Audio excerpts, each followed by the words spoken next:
like me, someone will go, are you a Mary or a Martha?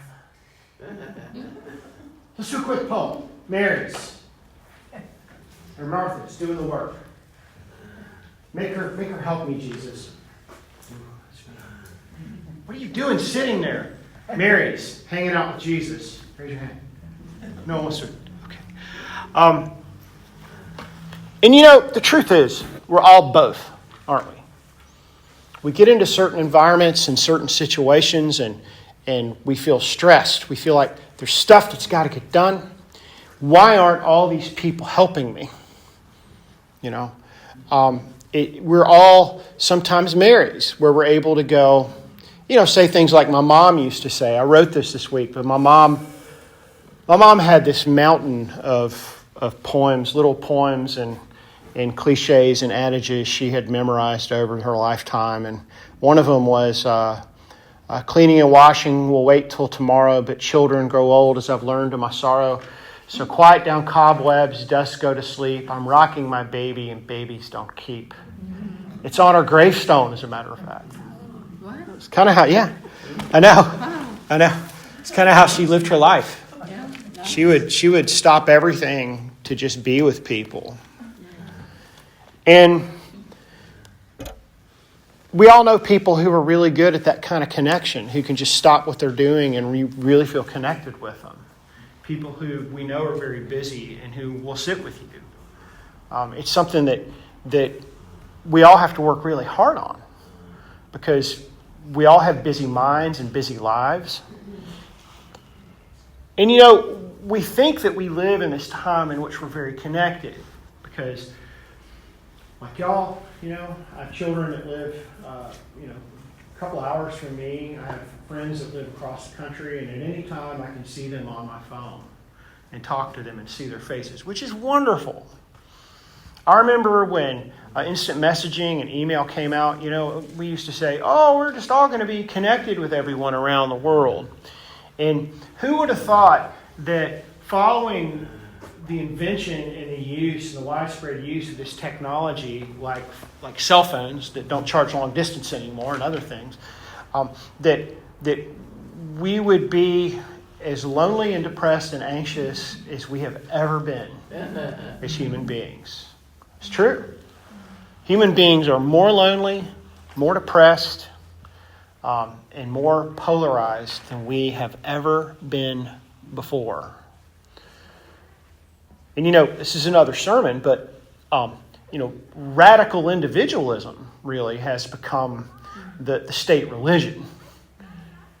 People who are lonely and depressed think, oh, well, I just got to get over this. There's something wrong with me. I got to take the right medication. I got to get with the program, people will say. But you know, it runs deep. It runs deep, doesn't it? And this gospel today is very instructive because there's this great moment where we have these two sisters who show up in the Gospels a couple of times. You know, they're very important in Jesus' story. And one of them is getting all the work done. And the other one, in the midst of all that work, in the midst of fulfilling her cultural obligation to be the one that does all the household work, is just seen sitting in front of their friend and chatting and probably laughing and having a good time. And the other sister walks in and says, what are you doing? We set the table, for crying out loud, we're having company. I'm sorry, Jesus. You know, she always does this when we have company. And Jesus says, Martha, what's wrong? Come here, sit down. Mary, your sister's doing what she's supposed to do. She's sitting here talking to me. We're all together. Let's just be together. I'll set the table. I know Jesus didn't say that. But None of the 12 did either. No. No. But, you know, it's this great moment where Jesus instructs us really on what research is showing us is the antidote, the treatment for this loneliness and this depression, which is connection. Jesus says, stop doing what you think is so important and come and connect with me, because connecting and us being together is the most important thing. The food can get cold. The dust can go to sleep. You know, this moment won't keep. Come and sit with me. Your sister gets this. You don't. How I wish you could get it. How I wish we could get that as a culture. And again, we all do this. I'm preaching to myself today. Because how often do we find ourselves in a lonely spot, in a spot where we're feeling our low self-worth, we're feeling like we just don't matter? And rather than treating it through connection, hey, you mind if can we talk? Or hey, can we have lunch? Or hey, can you come sit with me? We treat it by overcompensation. We just get busy. We get really busy. You get a bunch of 20-somethings who are in the corporate world in the room. I guarantee you, if you ask 10 of them, how's it going? 8 of them will go, oh, work is so crazy. It's a badge of honor to be overworked and overscheduled. And it's a way that we overcompensate for our loneliness and for our disconnection by making ourselves feel as if we matter through all this labor. Is a songwriter I like, Anders Osborne, says, we keep on running until we run ourselves down. And so now we live in a world where the suicide rates for men my age are the highest they've ever been. Suicide rates and anxiety rates for college-age students are very high, dangerously high. People are feeling cut off and polarized. Well, the answer from Jesus is connect. And the answer for the church is be the place of connection. Johann Hari wrote this great book I'm reading right now called Lost Connections, about the story of loneliness and kind of how there are some great reporting on some deeper causes of depression. And he started off as somebody who was told, well, it's all just endogenous. It's all just in your brain.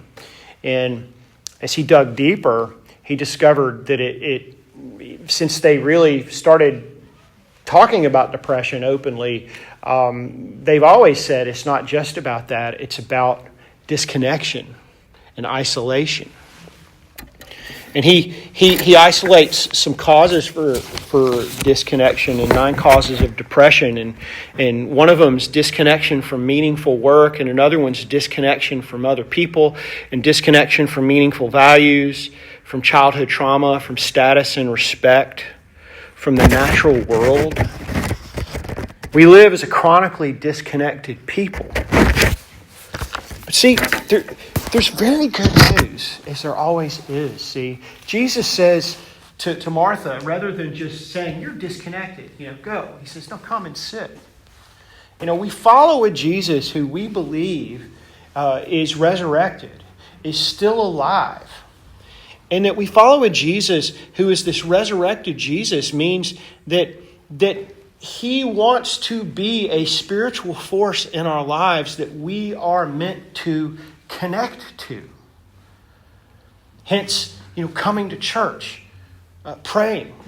I don't know if y'all know this, but we have an incredible resource for daily prayer in our Book of Common Prayer. We have prayers for 4 times a day you can do. Morning, noon, evening, and bedtime. It's a wonderful resource for connecting. And another thing that's great about it, and it served me so well during that lonely time we had during the pandemic, was that at any time, if I'm praying evening prayer or Compline, which is our night prayer, even morning prayer, somebody somewhere around the world is saying these same words at the same time that I am. And the thing that's beautiful about it is I can get 3 or 4 people in a room and we have these prayers and we can say all these words together and pray together like that. Hence, connection happens suddenly because we have decided to take time and to be with Jesus and to be with the Spirit. And some of y'all may do that through meditation. Some of y'all may do that through other ways, through yoga, through going for long walks.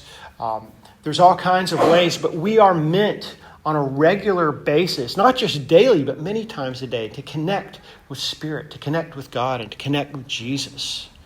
And we follow a Jesus who says to us all the time, come here. The one thing is for us to be connected. But see, the other part of the good news is that we're meant to be connected. You know, when he left St. Peter and told him to be the church, I don't think it was just because St. Peter was this very kind of outwardly extroverted person who I think he was. I don't think it was because he had this sort of bravado. I also think he was a connective kind of person.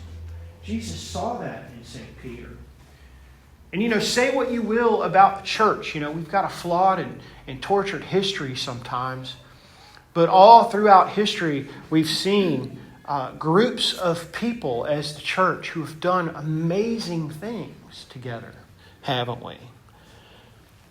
And so religion is meant to be a connective force. Meant to be, right? One of the etymologies of religion is the word religare, which, you know, you hear the word lig, you know, it's connected to ligament. You know, it's meant to be a connective tissue for all of humanity. And, you know, most of the time it isn't. But see, this is the very good news because we have this work to do, church. Our mission for us, church, then, is to form ourselves this little community, this beautiful community that we're in, this powerful community that we're in, to form ourselves around being a connective force in the world, a connective place in the world. For Isla Vista, for the students of UCSB, for one another, to be connective. It boggles the mind that students come to a place like a university that's just chock full of lots of people who are going through the same things they are, who are around the same age as they are, who have a lot of the same interests and a lot of the same anxieties and a lot of the same fears that they have. But guess what? So many of them complain of when I talk with them. Loneliness. They come into this big community after facing this huge change in their lives, and suddenly they feel as if they are alone. What a mission for us to ask the question constantly, how can we be a connective force for these students who are feeling so alone during this time of change and this time of learning in their lives? What a mission for us to have here. I see in this place people who are already doing this on their own. I see us doing this, and there's a great impulse for it during coffee hour when visitors come and people come. I see people having conversations and making connections. But how can we do this as our mission, friends? Being and doing and becoming a place that can embody this one thing that Jesus talks about today to Mary. Turning our energies towards this purpose. Welcoming people, but at the same time giving them opportunities and moments and places and missions and projects and opportunities and meals and all kinds of ways that they can connect. And not only that, but help them to embrace the connective force, the connective spirit of Jesus and become a connective force themselves. What a great mission for this church. To be this one thing, to embody this one thing that Jesus talks about. To embody the resurrection in this one very vital, life-giving way. Being a connective force and being a place of connection. Amen.